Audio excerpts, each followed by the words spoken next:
The squad has been announced for South Africa tour. What are your first impressions? I'm a little bit surprised by some of those selections. I think Steve Harmison is the obvious one what stands out. South Africa for me is the hardest place to go as a fast bowler. I really found it hard. I'm not as tall as Flintoff or Harmison or a Caddick, and I think height and strength and speed is a big factor in doing well over there, and I don't see it in our lineup. I'm a bit worried about that, so I'd have liked to see Harmison there. I think we've panicked a bit on the Flintoff situation. We've tried to pick a few guys who all bat. We've got Broad, we've got Plunkett, we've got Rashid, we've got Luke Wright. Don't quite figure out where he fits into the Test side, although he's ever improving, and he is. I am coming round to his type of cricketer. He works hard, he's ever improving, he can bowl a heavy ball, but he's short, he's skiddy, he's not going to bowl the team out in Test match cricket. So where do you think this leaves Steve Harmison then? Well, I think that's it for Steve Harmison. I think we're all going to be honest about it. I think he'll find he might come out in the next few days and say thanks very much.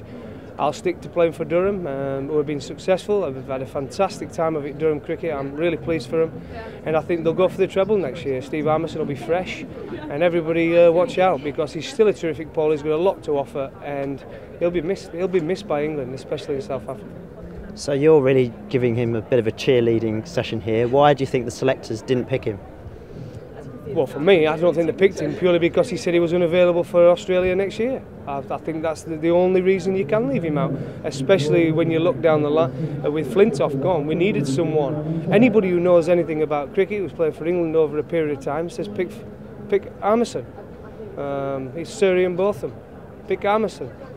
Myself, who's played for England on quite a few games, got over 400 wickets for England in all cricket, pick Harmison. We didn't pick him, we've picked bowlers, English-type bowlers, and the problem is, if you look down most English bowlers' careers, they tend to do better in England than they do abroad. I think I was just about even on both ways. I tended to enjoy playing abroad, but I'll be honest, I struggled in South Africa in Test cricket. In one-day cricket, I was fantastic. I did really well, but in Test cricket, really struggled. I'm shorter, I'm skiddy, a bit like Onions, a bit like Anderson.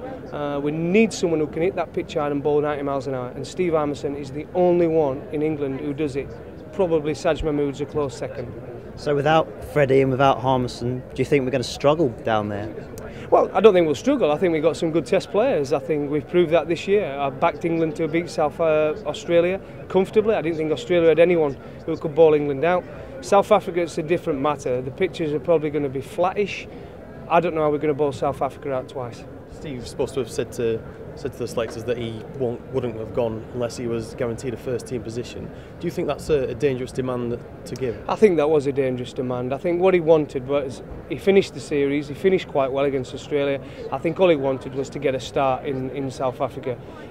Because last year, let's be honest, I mean, he got a lot of criticism. He played one, missed two, played one. You can't play like that. You need to know you're not under pressure every single game you play. You need a 2 or 3 games run at it, and he didn't get that last year. So I think he just wanted to know, but they really wanted him, and they obviously didn't. So he probably made the right call. He's desperate to play for England. All this stuff about he's an own boy, he doesn't like playing, absolute rubbish. I played with him. I'll tell you what, there's not many players I've played with who've got a bigger ticker than Steve Harmison.